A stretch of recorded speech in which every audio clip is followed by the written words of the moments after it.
It's a picture-perfect evening on the campus of Elon University in North Carolina, where one team has already punched their ticket to the final of the 2021 CAA Women's Basketball Championship presented by Soda Bank. And they'll have company in a couple of hours. It's the second semifinal of the day between the 3-seed Drexel Dragons and the 2-seed JMU Dukes on FloSports. Welcome into the Schar Center in Elon. Paul Roper and Coach Debbie Taylor with you. It's 14-9 James Madison and 12-8 Drexel, a matchup of schools featuring former assistant coaches that took over the reins for their respective programs. Sean O'Regan in his fifth season in charge in Harrisonburg, while Amy Mallon is set to complete her first season in Philly in place of her longtime mentor Denise Dillon, who left for her alma mater Villanova last year. Winner of this game will face Delaware after the Blue Hens smothered the Hofstra Pride in a 60-39 win. And here's how the rest of the bracket has shaped up. As we've had no real upsets, Hofstra was the only low seed to win their game in the quarterfinals. That was before UNCW, who was the lowest seed in this tournament, won in the first round back on Wednesday. But as you see, Delaware already in the final will have a date with either JMU or Drexel, and the Dragons feature the CAA's Defensive Player of the Year, Hannah Nyhill. She's only 5'3", but plays with a ton of heart and energy on the floor, Debbie. Tell you what, this 5'3" senior point guard, first team all-conference selection, as well as being the Defensive Player of the Year. She's an experienced leader and a poised decision maker who led her team to the quarterfinal win over Elon with 24 points, 5 3-pointers, 5 rebounds, 5 assists, 4 steals. She averages just 37 minutes a game and leads the CAA in steals, ranking 6th in scoring. She is the driving force behind the Dragons. Dragons will contend with the tough front court of the Dukes tonight, and they hope that junior Kate Connolly can hang with their post players. Kate Connolly showed up big for her team yesterday. The 6'1" junior turned in a stellar performance in her first CAA tournament appearance. She had 13 points, including 3 from long range and 6 rebounds in 28 minutes, helping propel the Dragons into the semifinal. One of those players that Connolly will deal with is JMU's Kiki Jefferson, an all-CAA first-team performer. And she is always exciting to watch. The 2020 Rookie of the Year earned a spot on the CAA's first team this season. She was huge in the Dukes quarter win final over Northeastern, scoring 23 points on 6 for 8 shooting from long range. Her 15-point and 8-rebound scoring average ranks her in the top 10 in the league in both categories.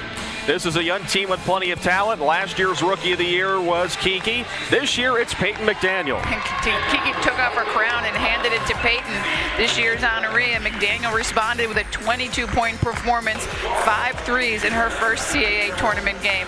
This 6-foot talented freshman is versatile. She can play multiple positions, and as you can see, can score in a variety of ways.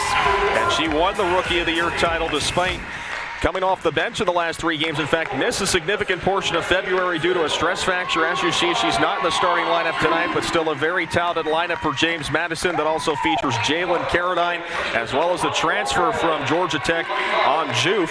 For the Drexel Dragons, you see Nyhill and Connolly in there, also in the starting lineup. Keshana Washington and Hedda Satman, as well as Mariah Leonard. So those are the starting lineups for the Drexel Dragons and the James Madison Dukes. These teams split the season series not too long ago. And Coach, here are your keys to the game. Now, Drexel runs a system, a very complex system, and they work it till they get good shots. And if they get good shots, the ones they want, they typically knock them down. They're going to have to keep James Madison off the board, though. James Madison is a big team. They've got depth. They've got size. Drexel's going to have to box out and not give them second shot opportunities. On the flip side, James Madison's got to disrupt Drexel's rhythm. They're a rhythm team, as we said, and they're going to get in the passing lanes, take away the next pass, not let Drexel do what they want to do. And they got to get their transition going, get out and run like they love to do. Well, these teams met just a couple of weeks ago. The Drexel Dragons won the first meeting 51-48 on February 27th, and JMU, just as they've done in most cases throughout the year, have split series, and they did that against Drexel, winning 61-51 in the second game between the two to close out the month of February. We're underway here from the Schar Center in Elon. Winner will face Delaware in tomorrow's championship game. We're so pleased you've joined us on FloSports as the Dukes will control the possession with Jefferson. Jefferson now kicks it back out to Hazel. Over on the left wing, it's Carradine. Carradine back to Hazel. Hazel spots up from 17 and splashes it down for the first points. Mia Hazel, she's a freshman. She is also on the all-rookie team. Drexel comes out in a man-to-man. They'll switch their defenses back and forth. JMU's going to need to do a good job of reading that first offensive possession for the Dragons. Ball in the hands of Hannah Nihill. There's those fade screens that Elon had such a tough time with last night. And you see how well Drexel moves the ball. And there's Hannah Nihill picking up where she left off last night in the 9:30 game. Nihill, a 37% three-point shooter, drains her first make from long distance, and the Dragons with a 1-point lead. Now it's Jefferson looking to attack on Nihill. Here's the three to answer on the left wing, and Green with the answer. Duke's back in front. We might just have us a shootout tonight between the two best three-point shooting teams in the conference. Now it's Nihill who controls, hands it off to Washington. Bounce pass to Leonard, and off the ball we have a foul on James Madison. Shauna Washington likes to come off that handoff from the pinch post, and Madison Green holding her a little bit, being a little too physical with her. Officials all over that, and you see she's got her hand on her, she grabs her arm, and then she looks at the ref like, what did I do? And Drexel ties the game. Hannah Nihill with all 5 points for the Dragons in the early going. As you mentioned, the foul on Green, her first and the team's first. Here's Hazel. Over to Juve. Juve posting up on Leonard. Kicks it out to Green. They swing it around. Carradine off the window, and it rolls in. Coach O'Regan telling us how happy he was with Jalen Carradine's performance last night. She had 11 points, 7 rebounds. It's a great game for the junior from Maryland. Carradine had her first career start against the Dragons on February 28th. This is her third straight start for the Dukes. Nihill looking for the screen from Satman. Runner from the CAA logo is short. That's the first miss for either team in this game. And here come the Dukes with the basketball up by 2. Dukes like to play fast. They love the transition game. Drexel likes to control the tempo. They do not want to get in a track meet. You see they'll push when they have it, but if they don't, they're going to bring it out and they're going to settle in. They're going to run their offense, which they do so well. A little bit of an errant pass there by Nihill. But there was one there by Leonard. That does become a Drexel turnover. And it'll go back to the Dukes with a 2-point lead. So we take a look at head coach Amy Mallon. She's been a fixture on the sidelines for many years in Philly. But this is her first leading the way after Denise Dillon left for her alma mater, Villanova. And she said it was like breaking up the band after Coach Dillon headed to the main line to coach the Cats. They've been together for 16 years. Such a great coaching combination. Nice hook shot by Juve. She's on the board. 4-point lead for JMU. Typically known for her rebounding. She had 9 rebounds last night in that win.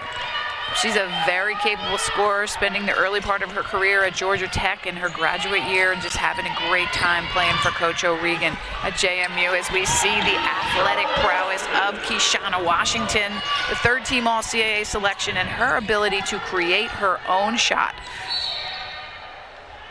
A nice-looking play from Washington, an All-CAA third-team selection, her second year in a row on that squad. And there's Sean O'Regan, also a longtime fixture in Harrisonburg, as he replaced Kenny Brooks, who has done a terrific job rebuilding that Virginia Tech program. The Hokies on the verge of going back to the tournament for the first time in 15 years under Coach Brooks' watch. And O'Regan has done a nice job replacing Brooks here in Harrisonburg as they get another bucket up down low from Juve. She has 4 points, and that's the difference in the game for JMU. Duke's able to get into the heart of the defense. Drexel's going to have to keep them out of the paint, not give them the opportunity to distribute like that. The double high screen goes into a high-low look. There's the fade screen. Washington from the right side splashes it down from 15. Those fade screens are so tough to guard. Elon struggled with them last night. And Washington, she just needs a little bit of daylight to be able to get that shot off. She's got such a great jump shot. Great defense by Washington on the flip side.